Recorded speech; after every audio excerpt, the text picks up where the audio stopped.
Fenomena pelari culture di Jakarta kian merebak. Di balik euforia menjaga kebugaran, ada pro kontra soal fotografer yang mengambil foto tanpa izin. Dari ribuan langkah berlari, ada sorotan kamera yang membidik diam-diam.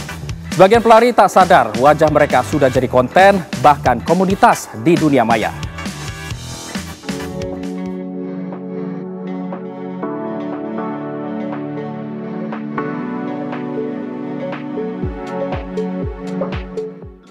Berlari kini bukan sekedar olahraga. Bagi ribuan orang di Jakarta, berlari adalah gaya hidup. Dari taman kecil hingga jalan protokol, kaki mereka melangkah setiap hari. Fokus utama tentu kesehatan, tapi sebagian melakukannya demi konten semata.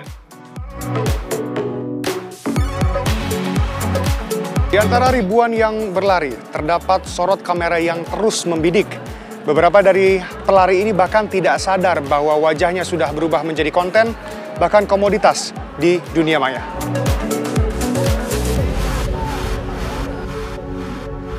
Ribuan langkah ini juga menarik ribuan jepretan fotografer profesional maupun amatir membidik, lalu menjual foto demi pundi rupiah. Sayangnya, tak semua pelari nyaman. Beberapa merasa risih saat kamera mengikuti gerak langkah mereka. Chandra Mohamin, seorang fotografer, menjelaskan etika fotografi di ruang publik.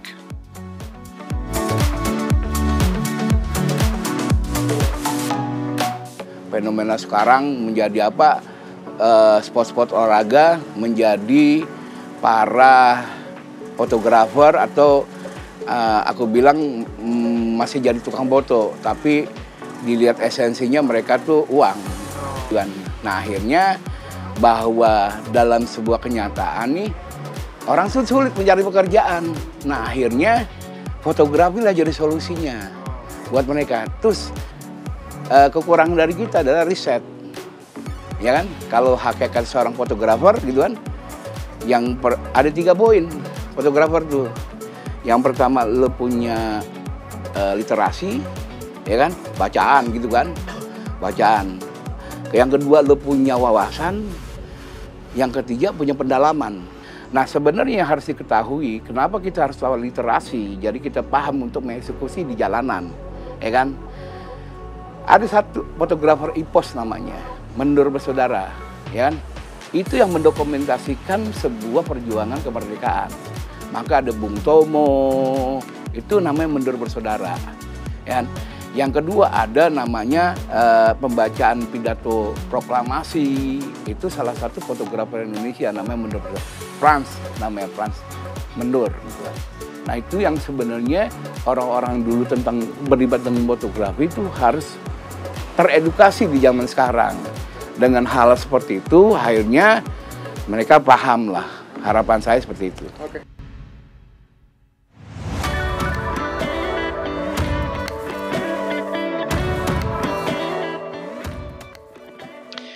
Undang-Undang Perlindungan Data Pribadi Nomor 27 Tahun 2022 mengatur bahwa data pribadi termasuk citra wajah, bukan hal sembarangan.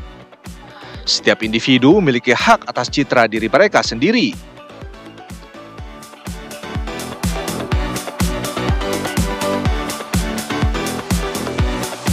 Pengambilan foto kayak gini nih boleh nggak sih sebetulnya? Gitu.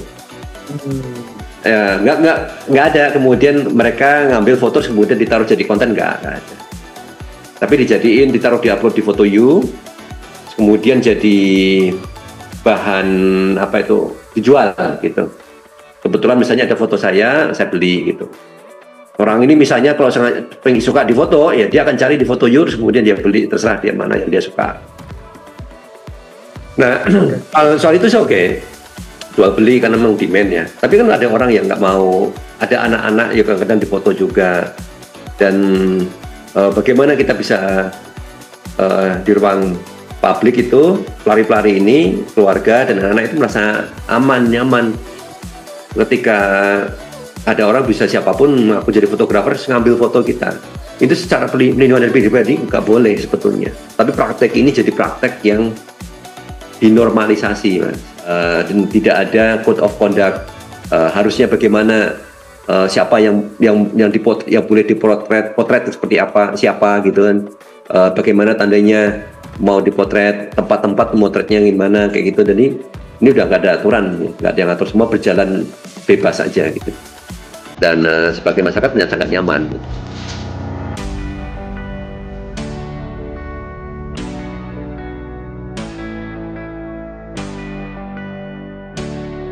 Di tengah lensa yang terus membidik dan juga wajah yang tak pernah tahu kalau difoto, ruang publik kini telah berubah menjadi ruang abu-abu.